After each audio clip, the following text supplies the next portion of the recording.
Akkam jirtu daawwattoota keenya kun miidiyaa koodha amma yeroo oduuti oduu waliin Abdii Waaqbayyanaa.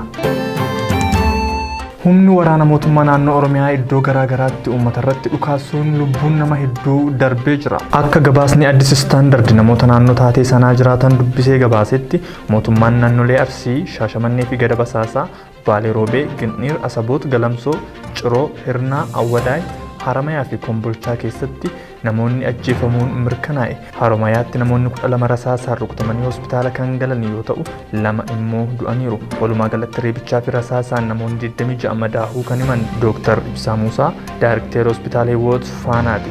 Awwadaayitti namoonni 18 rasaasaan rukutamanii madaa'aniiru. Kanneen baay'ee hubaman ammoo Lammii Jamaal, dubartii ulfa tokkoo fi Xaahir Amin. Akka Dr. Saadaam Alwaan bakka bu'aan Daayirekteera Hospitaala Ciroo himanitti namoonni 29 hospitaala isaanii dhaquu himee isaan keessaa namni 20 rasaasaan kan rukutaman ta'uu himee jira.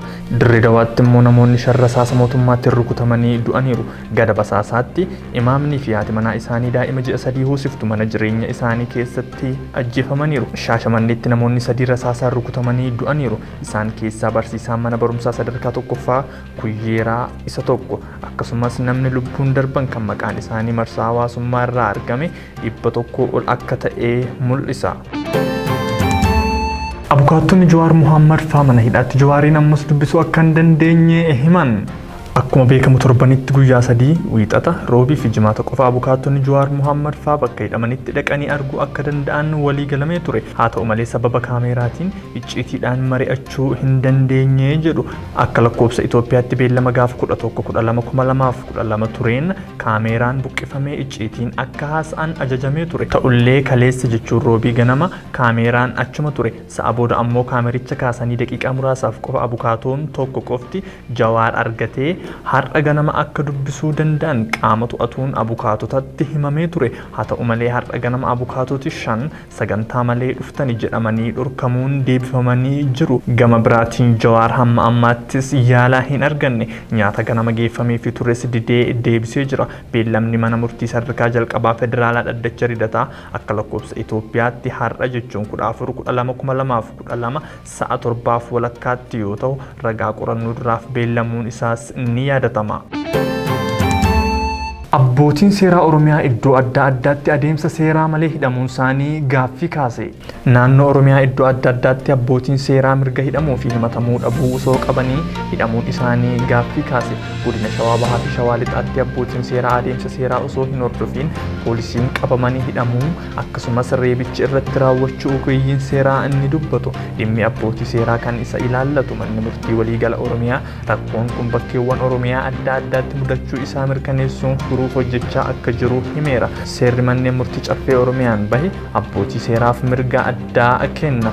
Yoo yakka cimaan shakkamanis mirga hidhamuu akkasumas himatamuu dhabuu isaanii kaasuuf adeemsa hordofamuu qabu lafa kaa'a. Manni murtii shakkamtoota walitti bu'iinsa uumuun shakkaman irratti abbaan alangaa himata akka banuu eeyyame. Abbaan alangaa ajjechaa artist Hacaaluu Hundeessaa wal qabatee yakka walitti bu'iinsaan namoota shakkaman 14 irratti himannaa banuuf guyyoota dabalataa 15 gaafateera. Abbaan alangichaa gaaffii mirga wabii shakkamtoonni dhiyeessan mormuun iyyannoo dhiyeesseera. Manni murtichaa mormii ture dhaggeeffachuun namoota galmee Arafaat Abubakar faa jalatti ibsaman 9 irratti guyyoota 15 yoo heeyyamu namoota galmee Xilahuun Lataa jalatti eeraman 5 irratti ammoo guyyoota 10 eeyyameera. Dabalataan manni murtichaa Injiinar Yiliqaal Geetannetii fi Wandaalaa Asnaaqaa irratti guyyaa himataa 10 heeyyameera. Poolisiin qorannoo shakkamtoota kanneen irratti taasisaa ture xumuruun galmee abbaa alangaaf dabarseera. Beellamni galmee yeroo akka cufamuuf gaafateera. Abbaan alangaa yakki shakkamtoonni kunneen ittiin himataman yakka cimaa ta'uu isaan mirgi wabii akka hin eegamne gaafateera. Manni murtii sadarkaa jalqaba federaalaa dhaddacha ramaddii araadaa oolmaa kaleessaan mirga wabii gaafatame fudhatama dhabsiisuun abbaa alangaaf guyyoota himannaa itti banuu eeyyameera.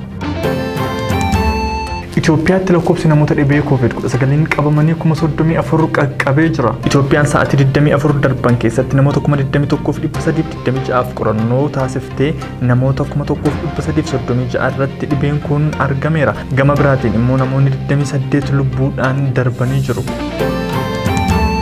Oduun hagayya 20 bara 2020 qopheeffannee kana fakkaata ture waan waliin turtaniif galatooma.